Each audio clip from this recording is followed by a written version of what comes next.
بالله من الشيطان الرجيم بسم الله الرحمن الرحيم الحمد لله رب العالمين والصلاة والسلام على رسولنا محمد وعلى آله وأصحابه أجمعين. Të gjitha falënderimet, adhurimet, lavdërimet janë për Allahun krijuesin absolut. Salavatet, selamet, dua tona më të ngrohta ja shprehim, ja dedikojmë Muhammedit sallallahu alaihi wasallam, pejgamberit të fundit të zgjedhur prej më të zgjedhurve. Një herët këto dua, këto lutje ja drejtojmë familjes së tij, shokëve të tij dhe gjithë ata të cilët e pasojnë, po e pasojnë dhe që do të pasojnë rrugën e tij deri në ditën e gjykimit. Të nderuar teleshikues, vëllezër dhe motra, kudo që jeni dhe na ndiqni nëpërmjet televizionit Besa, ju përshëndes me përshëndetjen islame. Assalamu alaikum wa rahmatullahi wa barakatuhu. Paqja, rahmeti, mëshira e të Madhit Zot qoftë me ju, familjarët e juaj dhe të dashurt juaj. Të nderuar teleshikues, si çdo natë pothuajse para jush jemi me hoxhallar imam të ndryshëm, që sadopak të jemi më afër jush dhe të diskutojmë për tema të ndryshme, duke marrë parasysh se jemi në një kohë pak të sprovave dhe jemi duke të kaluar në një kohë të sprovave, e quajtur koha e virusit apo koronavirusit, dhe pikërisht për të ndërlidhur tema të ndryshme po ftojmë dhe do të ftojmë hoxhallar të ndryshëm të na folin rreth sprovave, se çfarë janë sprovat apo si është roli i fesë rreth kohëve të sprovave kështu me radhë. Prandaj për të folur pikërisht për rolin e fesë, pra çfarë roli ka feja në kohë të sprovave, kemi ftuar kryeimamin e nderuar, pra krye'imamin e Këshillit të Bashkisë Islame të Prizrenit, doktor Efendi Orhan Bislimaj, për të na folur pikërisht për këtë temë dhe për të bashkëbiseduar. Orhan Efendi, mirë se erdhët në emisionin tonë. Mirë se jeni. Ju falenderoj përzemërsisht, shpresoj të kalojmë çaste të mira inshallah. Faleminderit për ftesën.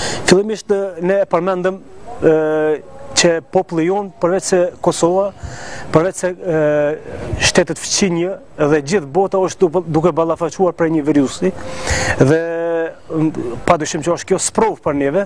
Në këtë rast feja si e trajton këtë temë, apo cili është roli i fesë rreth kohëve të sprova, kur ndodhen sprovat? Bismillahirrahmanirrahim, alhamdulillah, wassalatu wassalamu ala rasulillah, amma ba'd. Po ju falenderoj shumë për ftesën, edhe vërtet një fillim i emisioneve të qelluara që sadopak në këtë kohë të sprovave, që padyshim është koha e sprovave, edhe ne si hoxhallar, si gjithmonë, si Bashkia Islame, të mundohemi që të jemi afër xhamatit, afër qytetarëve, me këshillat tona, me udhëzimet tona praktike, ashtu që bashkarisht të gjithë duke kontribuar këtë sfidë ta tejkalojmë në mënyrë sa më të lehtë e me më pak pasoja. Është shumë e vërtetë që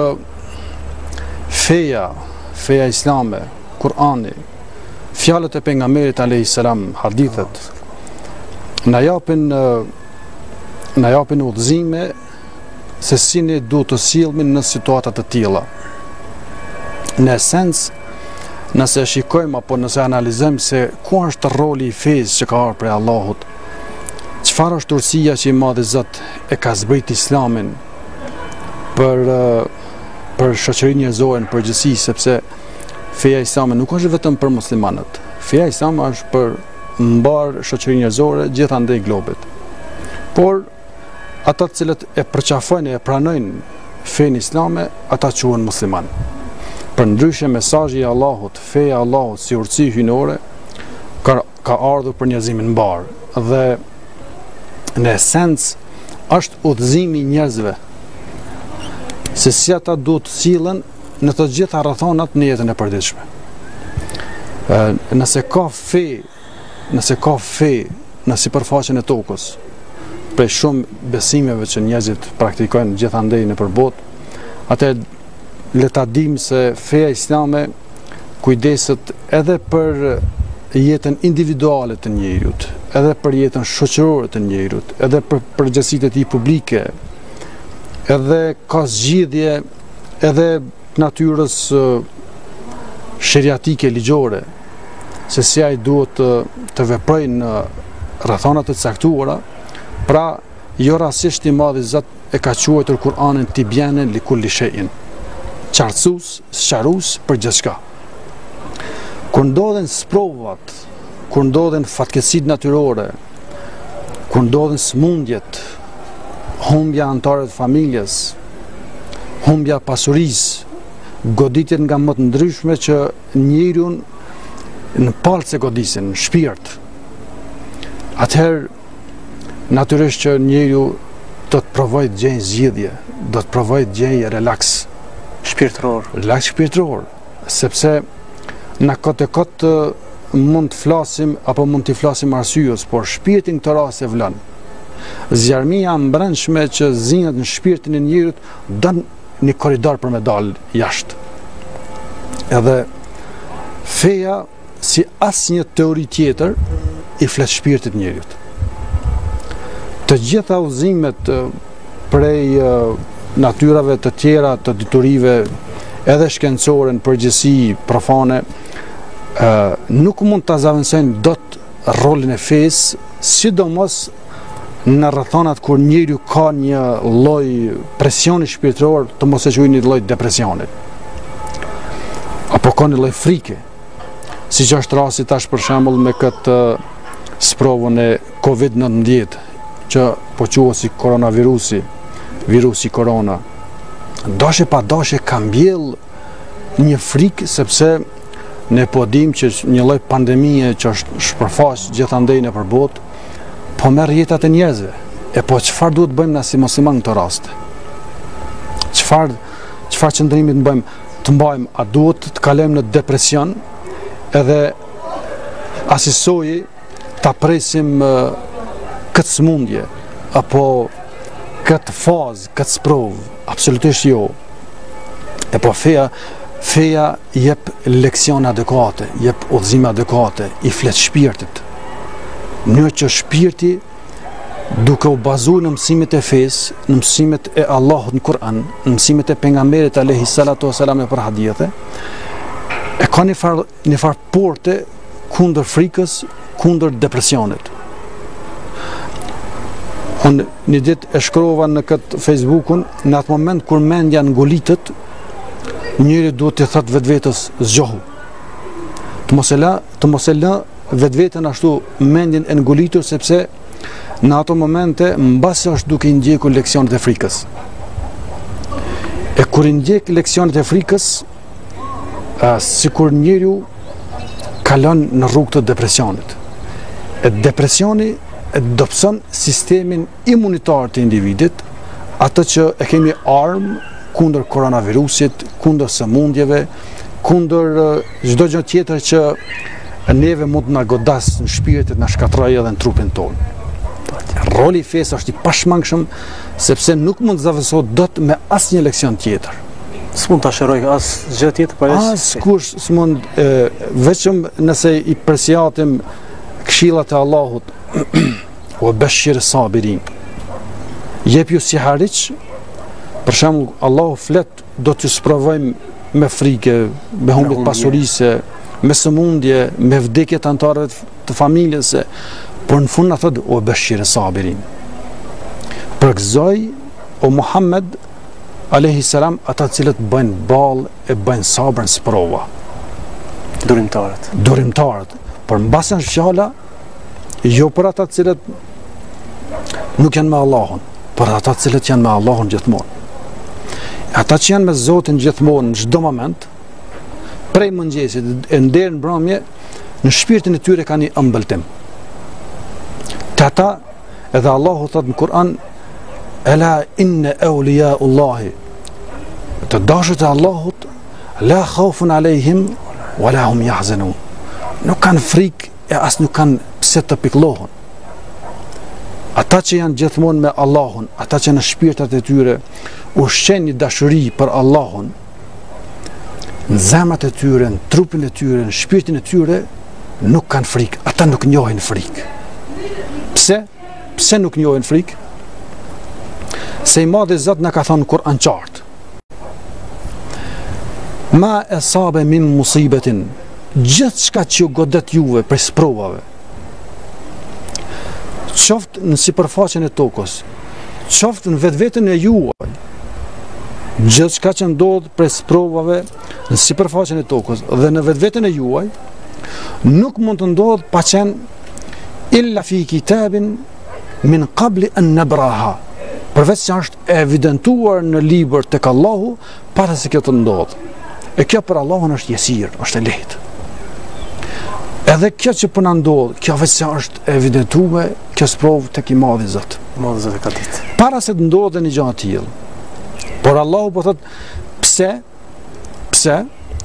Në mënyrë që të mos dëshpërohuni ala ma fatekum, për atë që u ka kaluar, dhe as të mos gëzohuni për atë që Allahu pja jep. Pra, është një mençuri e thellë kur njeriu lidhet me Zotin, se gjithçka që na vjen popullit thotë, çka vjen prej Zotit, qoftë mirë se ardhur. Ideja është që si për momentet e gëzimit, si për momentet të hidhrimit, të pikëllimit, të fatkesive, ata që janë me Zotin, ata i të kalen me lehtësi. A na ka rënë ndërmend me mendue përse për shembull kur na ndodh ndonjë rast vdekje, shkojmë për ngushëllime tek njëri tjetri. Pse? Shkojmë sepse në ato momente familjarët e të vdekurit, familja të vdekurit, mbase ka një pikëllim shpirt. Varësisht prej vdekjeve, po vdekja është vdekje. Të gjithë thuajse, të gjithë e kemi pikëllimin. Dhimbje. Por ata që nuk janë të lidhur me të madhin Zot, pikëllimin e kanë akoma më të madh, e përjetojnë më shumë. Se pikëllimi tek të gjithë është pikëllim, por ata e përjetojnë akoma më shumë. E kur ne shkojmë për ngushëllime tek njëri tjetër, shkojmë për një gjë që të thojmë atyre, të japim gajret, edhe që mendjen e tyre të mos e lëmë ngulitur vetëm në pikëllim, por ta hutojmë. Pak ta tërheqim edhe në objektiva të tjera, ashtu që ai të mos e merr atë pikëllimin me grumbull. Kësaj është feja e madhe Zot. Në çdo rrethon, edhe në këtë sprovë të COVID-19, muslimani nuk guxon të bie në depresion, nuk guxon të bie në pesimizëm, sepse më së shumti që Allahu e urrejn tek njeriu është kur ai bën pesimizëm, e besimtarët nuk bin kur në pesimizëm. Në atë moment si musliman kur bin pesimizëm, pra në një lloj frike, në një lloj depresioni, ta dim që në atë moment efekti i imanit tonë, shpirtit tonë nuk është e dhënë efektin që duhet. Por gjithsesi kur e shohim se ka filluar të na kaploj frika, qoftë prej smundjes virusit korona, qoftë prej rasteve të përgjithshme, se kjo është një rrethon që mund të kalojë nesër. Po mund të ndodhë diçka tjetër prapë. Ashtu virusi e ka një afat limituar, ai vetë diku i tretët. Por në çdo situatë si musliman do të jemi të fuqishëm, sepse muslimani me vetë faktin që është i lidhur me Allahun është edhe i guximshëm, është edhe trim, është edhe i pamposhtur.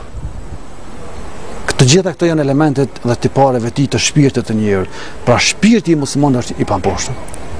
Pra mbështetja në Allahun është gjë primare, pa më pas se çfarë na vjen neve, duhet të mbështetim Zotin dhe të lutemi për çdo lloj sporo që mund të na godas neve dhe mos ta humbim shpresën kurrnjëherë tek i madhi Allah xhalla xhelaluhu. Përpara se t'ju bëj pyetjen Orhan Efendi, dua t'ja bëj me dije teleshikuesve se mund të bëjnë edhe pyetje në fund të emisionit, pa më pas se çfarë do pyetje që keni, pra sidomos rreth temës, ju më presim telefonin, numrin e telefonit që keni për ekranin të juaj. Në këtë rast Orhan Efendi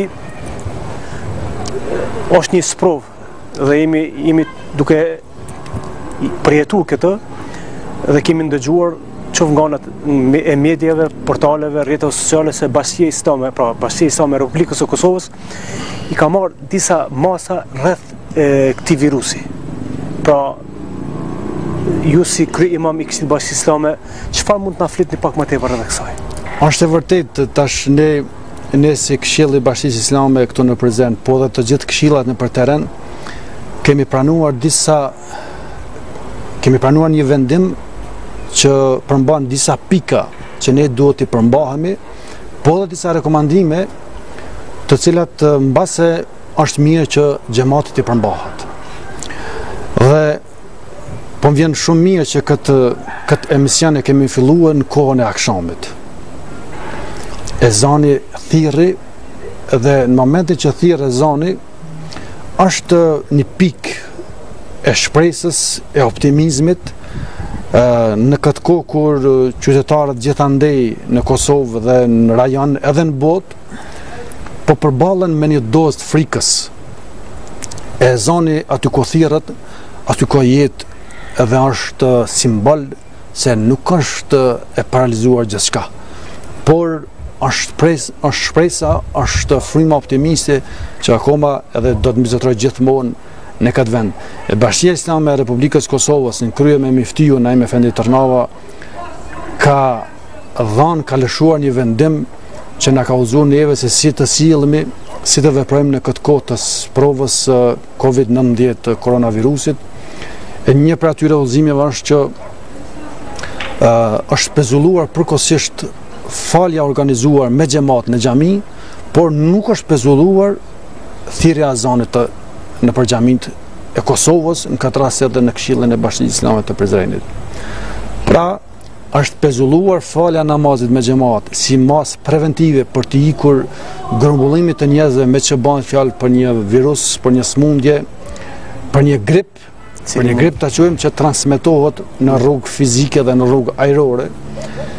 E t'i ikim që ne t'i marrim të gjitha masat tona e pastaj wa ufawwidu amri ila Allah. E çështjen tonë e dozojmë tek i Madhi Zot. Jo kundërta. Jo të themi i mbështetemi Allahut e pastaj të ekspozohemi para atyre rrugëve të infeksionit që mund të na shfaqet. Por feja na mëson që t'i shtjerrim të gjitha kapacitetet tona për të mbrojtur, gjitha të ndërmarrim masat preventive. E në fund, kur të gjitha i shtjerrim, çështjen tonë do t'ja lëmë dorë Zotit. E Allahu basirun bil ibad, Allahu shef robërt e tij. Çdo gjë e shef dhe asgjë s'mund të fshihet, asgjë s'mund ndodhet sipërfaqen e tokës pa lejen e Allahut. As fleta, wa ma tasqutu min waraqatin, as një gjeth që bie prej pemës nuk ndodhet pa dijen e Zotit. As ky mision që po zhvillohet nuk ndodhet pa dijen e Zotit. Për gjithçka që ndodh me vullnetin e Allahut, me krijimin e Allahut, me lejen e tij. Edhe është ajo që na ngushëllon se nuk kemi arsye të brengosemi nëse është shkruar për të na godit, edhe ato do ta përballojmë me shumë lehtësi, sepse do të shohim që kemi shumë udhëzime prej Allahut, prej pejgamberit alayhis salatu wasalam, që këto ti te kalojmë edhe kur durojmë sprova për i Zotit, kjo përkthehet në mirësi prej Allahut. Qoftë këtë botë, qoftë në botën tjetër. Bashkia Islame e Kosovës që e bën kjo pyetjen, përveç që të mos organizohet falja namazit me xhamat, është edhe të mos falet namazi i xumas. Në fakt, shumica e xhamatit janë pikëlluar, janë mërzit kur kanë dëgjuar që nuk do të falet edhe namazi i xumas për arsye të thotë. E dim na ka pikëlluar kjo rrethon, kjo situatë të gjithëve, por jo vendimi i Bashkisë Islame. Kemi pasur rastin të bisedojmë edhe me imamët të cilët kanë shpërfaqur atë themi atë sikletin që xhamati e ka në këtë rast. Nuk është mësuar, nuk është situatë e rëndomt. Jemi shumë realist në këtë çështje. Por Bashkia Islame ka qenë e detyruar të ndërmarrë këto hapa duke pasur parasysh se Islami kushton shumë rëndësi jetës së njerëzit. Nëse kretë këto masa që janë ndërmarrë e shpëtojnë, e kursejnë një jetë të njerëzit, është ball. Më vlefshëm se gjitha ato tjera që sepse këto janë prej urtësive të Allahut. Edhe vetë temën që kemi përzgjedhur bashkarisht, roli fesë në kohë provash. Pra roli Bashkisë Islame në kohë provash. Bashkia Islame nuk është vetëm të kryej disa aspekte teknike administrative në terrenin që mbulon, por është atill që gjithmonë është afër xhamatit. Duke menduar xhamatin. Hoxha, Bashkia Islame gjithmonë prej që mund ta mbajnë mend ky popull e ky millet, në vdekje e në dasma, e në gëzime, e në hidhrime, ka qenë me xhamatin. Në smundje, në pikëllime, në pandemi, në epidemi, gjitha rrethonat, Bashkia Islame, hoxha, më shumë se kushdo tjetër, është me xhamatin. Edhe sot, sepse ne dim që vdekjet e rëndomta nuk janë ndalë asnjëherë. Sot kemi jo prej virusit korona, por kemi vdekjet e rëndomta. Por hoxha është bashkë me popullin, bashkë me xhamatin. Dhe asnjëherë nuk, siç mund ta gjen dikush një arsye për të thonë se jam i zon apo për të ikur përgjithësisë, hoxha jo, me shumë guxim shkon. Merr pjesë edhe u jep gajret popullit, i jep gajret xhamatit për me t'i kalu të gjitha ato që na prekupojnë. Edhe është rekomandimi i Bashkisë Islame që edhe në këto kohra xhamati të ketë parasysh t'i kursem tubimet e përbashkëta që mund të ekspozojnë lehtësira në transmetimin e infeksionit. Mos dash Zotit se gjendja në Kosovë po duket që është shumë stabile. Elhamdulillah prej Allahut, por duhet të mos e humbim betejën përballë kësaj sëmundje, këtij virusi, duke e nënvlerësuar rrezikun. Rreziku është akoma konsistent. Ne duhet të jemi vigjilent që ta mbajmë në kontroll këtë çështje.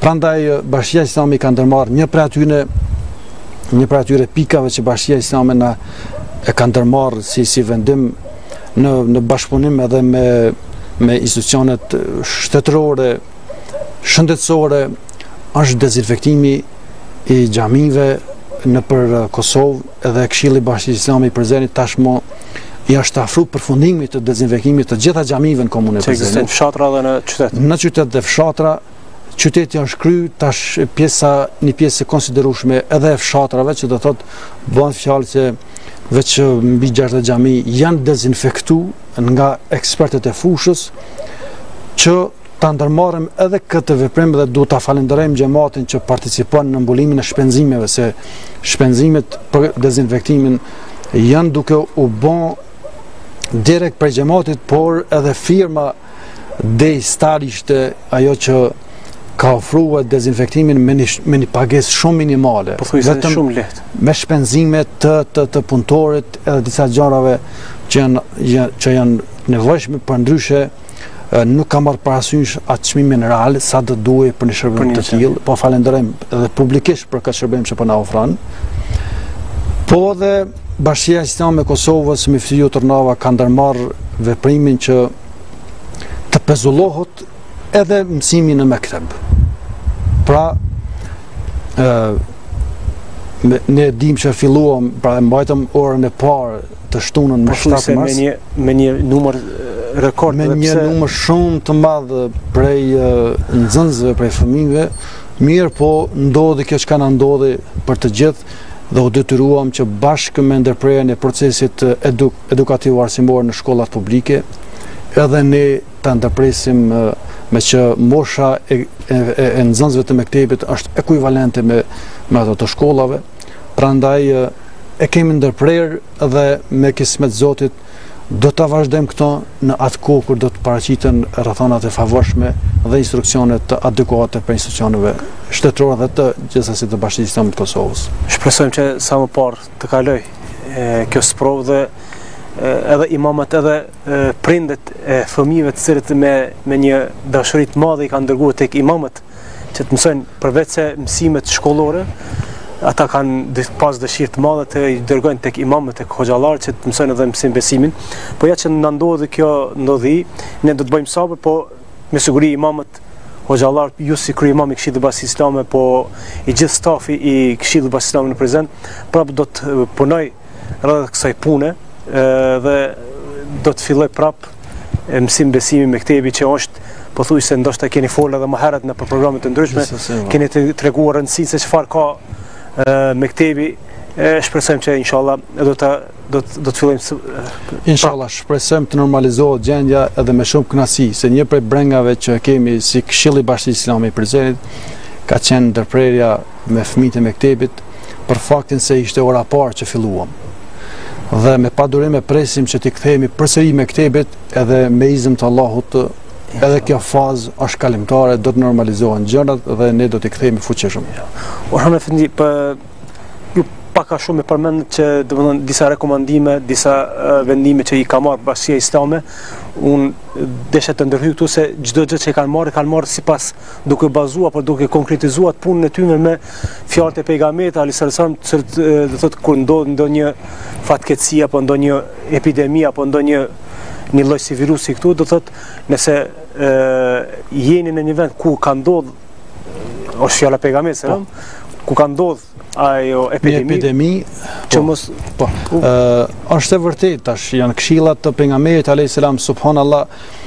Në atë kohë s'ka pas shoqëria njerëzore këso forma të komunikimeve apo të identifikimit të sëmundjeve e të infeksioneve, por ja që ajo forma e socializimit në nivel të përgjithshëm të anëtarëve të shoqërisë ka qenë evidente gjithmonë.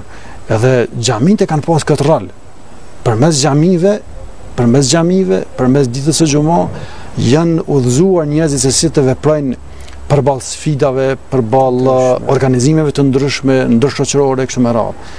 E një prej këshillave që kemi pas prej pejgamberit alayhis salatu wasallam që kemi e që na ka thonë se nëse ndodh në një vend të bie një epidemi, atëherë banorët e atij vendi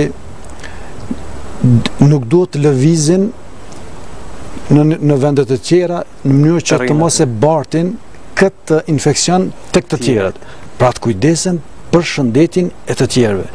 Jo nëse vetë është infektuar, të infektojë të tjerët. Apo nëse e dini që në një vend është një epidemi, mos shkoni me hyj aty. Të smundni vetë apo pra që ta merrni sëmundjen e të njëjtën ta dërgoni në vendin tuaj për nga keni ardhur. Është këshill adekuate. Se ajo që sot po aplikohet përmes kësaj shprehjes karantinim, në fakt ka qenë evidente në kohë pejgamberit në formën e vet, në formën e asaj kohe. Por aty na më shumë duhet ta rrahim telin te se kjo masë është ndërmarrë. Kjo masë është ndërmarrë edhe me vetë faktin që edhe organet të qendrore të vendit, po dhe organet e shëndetësisë në nivel botëror, pra OSHB-ja që është si organ kompetent për identifikimin e rrezikeve nga viruset, nga sëmundjet, nga epidemitë e pandemitë, është përkthyer disi si një lloj frike ankthi në mesin e qytetarëve. Por në vend se ky seriozitet i organeve dhe institucioneve të Kosovës e të botës të përkthehet si një lloj pak një relaks e një qasje ma komode, është përkthyer si një lloj frike. Ne duhet të ndërmarrim të gjitha masat që panikun që po mbretërojnë, që mund mbretëroj tek ne, ta sulmojmë e ta luftojmë e ta evitojmë nga ne, sepse vetë paniku e prodhon ato që psikologët e quajnë sugjestion negativ. Sugjestioni negativ nuk kupton kur dikush për shembull të thotë që ke smur, kënë zverdh, hece ke nevojë për trajtim, çka kënë bën kështu, kënë dobësue, kënë. Në fakt njëri fillon e mendon se vërtet është i smur. Edhe pse nuk është. Në atë moment fillon të veproj, të ndikoj, të efektoj sugjestioni negativ. E ne duke pa situatën, duke ndëgjuar që aty këtu po ka dhe vdekjen nga ky virus, sikur ka filluar të vi tek ne një lloj frike e të dobësohemi pa pas nevojë. Por ja që po ndaliremi me një segment se elementi i fesë, elementi i imanit tek njeriu mbjell një optimizëm. Elementi i ezanit është sikur ajo rrezja diellit në paraditë, në mëngjesin, në paraditën kur zgjohesh mëngjes edhe shohësh rrezën e diellit. Është këtë shpresë, këtë gjallëri, këtë jetë. Por nuk është nata atill. Pra nuk është nata atill. Edhe vetëm nëse nalemi edhe e meditojmë kaptinën e duha, kaptina paraditja, që Allahu ja ka zbrit pejgamberit alayhis salam në një moment kur ka qenë shumë në siklet. Ka qenë mos them depresion, edhe pse përshkruhet edhe ka pasur pak depresion. Për një kohë nuk i ka ardhur shpallja. Për një kohë të caktuar i është vënë pejgamberit alayhis salam shpallja, nuk ka pas komunikim me Xhibrilin alayhis salatu wasalam, me melekun e shpalljes, që ishte ngushëllues, edhe ishte mësuar me shoqërinë e tij. Nuk shihte as ëndra pejgamberike, që ishin ëndra shumë të dashura, që zgjohej me ta dhe vepronte. Dhe sikur pejgamberi alayhis salam po shkon tërmend, mos i madhi Zot është hidhruar me të edhe pjavënën, apo e ka ndërprer shpallën te pejgamberit alayhis salam. Pra zbritjen e Kur'anit. Dhe krahas kësaj, dushmanët e tij, pa besimtarët, gjithandej trumbetonin se Zoti ka braktisë Muhamedit. Kënej pejgamberit nuk i vinte shpallja. Ishte ju vënu për disa muaj, thuhet që deri në 6 muaj ka zgjat kjo vonesë. Edhe dini që pas kësaj, pas këtij sikleti që pejgamberi alayhis salam e kishte në shpirtin e tij, nuk bëhet fjalë për lloj egoizmi pse nuk po më vjen më shpallja.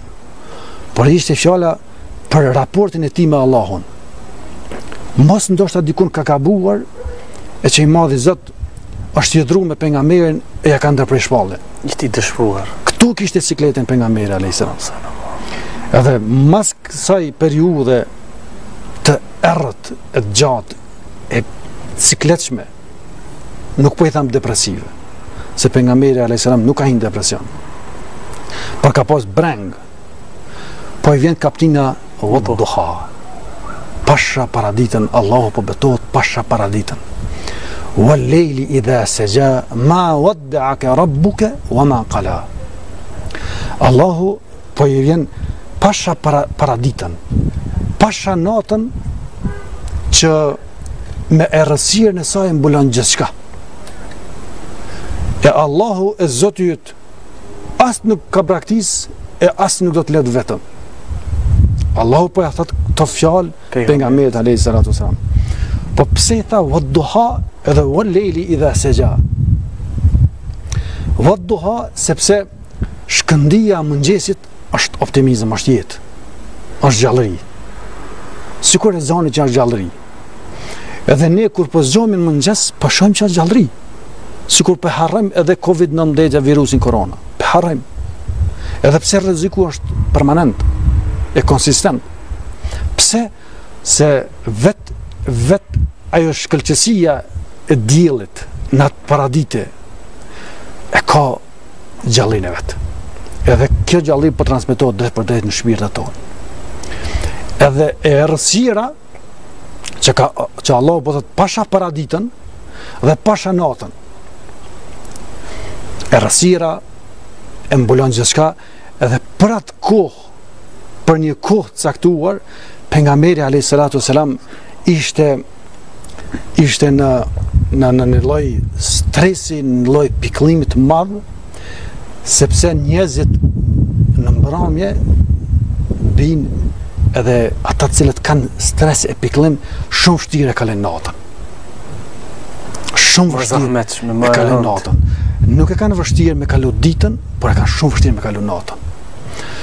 Sepse vetë terri është merr e i frikshëm. Vetë errësira është e frikshme. Njerëzit friksohen prej errësirës. E tash këtë situatë që pejgamberi kishte kalu, kishte qenë një periudhë pak e frikshme e me stres. Por ja që erdhi momenti i paraditës. Edhe Allahu po i thotë wadduha, pasha paraditën, pasha shkëlqimin e rrezeve të diellit. Ma wadda'aka rabbuka wa ma qala. I madhi Zot as nuk kalon ty vetëm, as nuk ka braktisën wal al-akhiratu khairun laka min al-ula.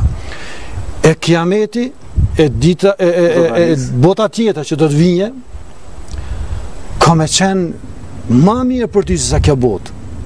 Wale saufe ju otike rabbuke fetarda, e i madhi Zot ka me dhënë ty ja mirësi, e ti kemi kënaqë. Ka qenë dhe vazhdon të poshtë të sura Duha, që është shumë interesant me analizu këtë sure, kur pejgamberi alayhis salatu wasallam për një gjendje të stresit, frikës, të pikëllimit, të themi të humbjes së disponimit që e kishte, filloi trupi i tij, shpirti i tij të gjallërohet, të qetësohet. Jo për diçka tjetër, Nëse nuk ka praktikuar. Ishte Allahu me ta, e ky ishte me Allahun. Vetëm këtu ishte esenca. Filloi ajo gjallëria, sikur se që neve sa herë kur na mundon kjo çështje e depresionit prej koronavirusit, duhet kapemi tek Allahu. Duhet kapemi tek ajo. Po përmendi këtë hadith pejgamberit alayhis salam, se është vërtet janë fjalë të mëdha, edhe ato që ka thonë pejgamberi alayhis salam, mos diskutohet që ka thonë edhe Kur'ani, s'ka kush që mund të çet poshtë. Na mund të baravitemi aty këtu, e mund të japim shpjegime, e mund të kutadi, por s'mund ta çezim poshtë kur vjen një kohë kur vërtetohet fjala e pejgamberit alayhis salam, apo se shkon transmeton Enes bin Malik radiallahu ta'ala anhu një rast kur ka ardhur teksa pejgamberi alayhis salam ligjëronte, erdhi një njeri edhe po i thot, oj dërgumi i Zotit, më kallëzo kur do të ndodh kiameti. Dhe pejgamberi alayhis salam e vazhdoi ligjërimin e tij për një kohë, e pastaj u kthy ka ai person që ja boni këtë pyetje. Ti që ma bone këtë pyetje kur do ndodh kiameti, çka ke përgatitur për kiametin? Çka po i thot ky njeri? Po i thot, ja Resulallah, nuk kam përgatitur shumë për namazit, e as shumë prej zekatit, e as shumë prej sadakas. Walakin uhibbullaha wa rasulehu, por e du Allahun dhe pejgamberin. Edhe pejgamberi alayhis salam po i thot se njeriu në ditën e gjykimit do të ringjallet me ata të cilët i ka dashur. Edhe ti do të qesh në shoqëri me ata të cilët i ke dashur. Thot Enes bin Malik, nuk kemi pas lajm më të gëzueshëm, nuk kemi pas lajm më të gëzueshëm më përpara se sa kjo thani pejgamberit alayhis salam, se njeriu është me ata të cilët i don. Pse? Sepse asnjëri prej sahabëve nuk e kishte asnjë dilemë të vetme për dashurinë ndaj Allahut dhe pejgamberit. E kur nuk e kishin këtë dilemë, atëherë e kishin udhimset, shumë jeta udhimset. Mirë po, muslimani nuk do të thotë që nuk i dhimbset jeta, i dhimbset jeta. Wa antum tarjuna min Allahi ma la yarjun. Por ju musliman shpresani në Zotin që ata nuk shpresojnë. Që shka thonë Hazreti Ibrahimi alayhis salam? Kur smuhum, Allahu më shëron. Kur jam i uritur, i madhi Zot më furnizon. Për gjithçka që kemi, do të lidhemi me Allahun fuqiplot. Do të lidhemi me Allahun fuqiplot. Do të bëjmë dua, do të bëjmë pendim. Se sprovat që na vjen për të madhit Zot, janë për njerëzve sikur kur njeriu pak i ashtë duart vetvetes, me pa pak shpirtërisht me kontrollu vetveten, është një vet kritik, një vet analizë. Kur vjen sprovat, këtë efekt e kanë. Kur sprovohesh, mendohesh të subhanallah, mos gabova dikun, çka ndodhi? Edhe njeri fillon e i bën analizë vetvetes. Por në këtë analizë që ja bën vetvetes, kur njëherë nuk do të jetë si rast që ky me ndërprej i mytin tek Allahu. Absolutisht. Sprovat janë për me të pa e kakije në cilën autostradë ke hinë. Veç të marrëm se na xhallarët ja kemi kallëzuar rastin e sprovës së Hazreti Ibrahimit për me thejër kurban djalin e tij Ismailin alayhis salam. E dim këtë rast gjithë.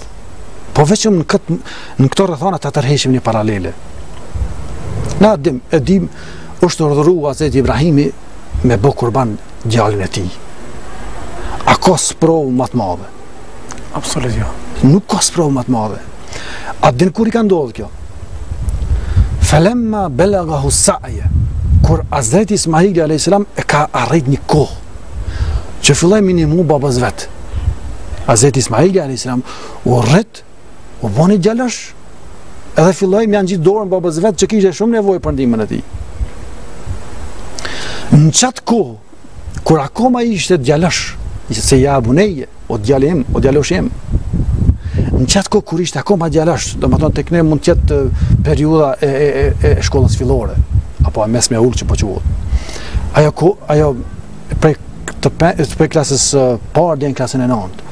Ajo periuda kur fillon të ndihmon, por akoma ki dashurin shumë të zjarë si fëmijë, se kur fillojnë më rritë me ta prish, pastaj edhe thartohet pak, edhe largohet edhe dashuria. Një farë lloj distancë, dashje pa dashje krijohet. Por ishte ajo koha kur akoma e kishte dashurinë e zjarrt si për evlat, si për voglush, por edhe në anën tjetër kishte filluar më ndihmuar. Dyjat. E falim namazin, e përjetojmë në një lloj aspekti e përjetojmë atë miraxhin që pejgamberi alayhi salatu wasallam ka pas, udhëtimin qiellor. Subhanallah, edhe tash vetëm e meditue në ndodhinë e miraxhit. Është udhëtimi qiellor I pejgamberit alayhi salam që I madhi Zot. E ka esra bi abdihi, e ka udhëtuar robën e tij me trup edhe shpirt deri mbi 7 polçi deri te Sidratul Muntaha. Deri atje ku nuk lejohet me hi përveç që as me lek madje e përveç pejgamberit alayhi salatu wassalam si dashur I Allahut. Edhe thu në Kur'an na ka ardhur ra'a ma ra'a. Ka pa pejgamberi alayhi salam çka ka pa për madhështisë e Allahut. Aq ka pa argumente madhështore për Allahut fuqiplot, saqë kur është kthy të nesëmën, kështyn sipërfaqen e tokës dhe të nesëm ka dalë para shoqërisë. E dini nuk ka pas asnjë frikë. Asnjë frikë që ka mundur ta ketë pasur më përpara prej dëshmonave se mund ta rrezikon jetën e tij. Nuk e ka ndi asnjë frikë më, sepse ka pa prej argumenteve madhështore, prej fuqisë të madhe të Zot. Edhe kur e shef në sipërfaqen e tokës, me pa një shtet fuqishëm, kur e shef fuqinë e tij, tremrohemi pak nëse jemi në marrëdhënie të mira me atë shtet, sepse mund na mbrojë mbase. Merrem me mend kur e shohim fuqinë e Allahut fuqiplot. I ka pa argumentet edhe në kohën kur ka ndodhur miraxhi, ka ndodhur pikërisht kur në kohë pejgamberi ka pasur një senatul huzn, viti I dëshpërimit të thellë, që I patë vdek edhe mbrojtësi fizik Ebu Talibi, por edhe mbrojtësi shpirtëror, ngushëlluesi shpirtëror, gruaja e tij Hatixha radhiyallahu ta'ala anha. Ishte ai moment I vështirë që ai u ndi I vetmuar e Allahu e thirri në shoqëri që të jep ngrohtësinë, mbështetjen e ta fuqizoj në misionin e tij pejgamberik. Edhe ne e përkujtojmë, edhe gjithë besimtarët I ftojmë që ta përkujtojnë miraxhin, Isran dhe miraxhin, udhëtimin qiellor të pejgamberit alayhis salam. Edhe ta analizojmë këtë ngjarje madhështore, edhe të përfitojmë në këtë kohë që jemi edhe në karantinë për shtëpitë tona, ashtu që vërtet mësimet e fesë, mësimet e Kur'anit, mësimet e pejgamberit alayhis salam na mundsojnë edhe si të sillemi në këtë periudhë të izolimit, por edhe si ta shfrytëzojmë ato, edhe si ta tejkalojmë pa pi stres e depresion, edhe në fund si të dalim fuqishëm. Urimin na qoftë nata e madhe e Isra dhe Miraxhit. Inshallah secili besimtar e përjeton formën e tij dhe inshallah Allahu ja bën kabul gjithë ato që I bëjmë për ibadetet. Edhe ju koftu për hajër dhe urime kjo natë e Miraxhit. Allah na mundsoft që gjithmonë ta përjetojmë këto duke fal namazet tona dhe duke e përjetuar shpirtnisht, sikur që e ka përjetuar pejgamberi fizikisht dhe shpirtnisht. Orhan Efendi, ju falenderoj përzemërsisht për këshillat që I dhat, për ligjëratën që na ligjëruat, dhe për këto këshillet në këtë kohë të sprovave. Uroj gjithmonë të jemi në mbrojtjen e Allahut të Madhëruar dhe gjithmonë ai të na ndihmon këtë botë, inshallah në botën e mshushme. Faleminderit, por edhe nuk mund ta fshej faktin se pak kemi njerët. E nisëm kur ishte rreza diellit, mirë po tash nata e lëshë dhe ftoftin, megjithatë shumë faleminderit. Në aspektin fizik kemi pas të ftoft, por shpirtërisht kemi qenë të ngrohtë. Ideja është që edhe televizioni Besa, edhe ne, edhe Bashkia Islame ta them monotonin që po mbretëron këto ditë nga frika prej ose nga duke respektuar masat preventive kundër virusit korona, edhe t'japim pak gjallëri, optimizëm, shpresë, edhe të mos rrim të ngrysur sikurse errësira e natës. Gjithmonë kemi pas nevojë këtë dhe do të kemi nevojë. Ju falenderoj shumë Rana Fitit. Faleminderit. Të nderuar teleshikues, ishim së bashku me kryeimamin e Këshillit të Bashkisë Islame të Prizrenit, pra doktor Efendi Orhan Bistimaj, ku e falenderojmë përzemërsisht për gjitha ato këshillet që na i dha neve këtu. Deri në emision tjera, unë Shqipron Saramati ju përshëndes me përshëndetjen islame. Assalamu alaikum wa rahmatullahi wa barakatuhu.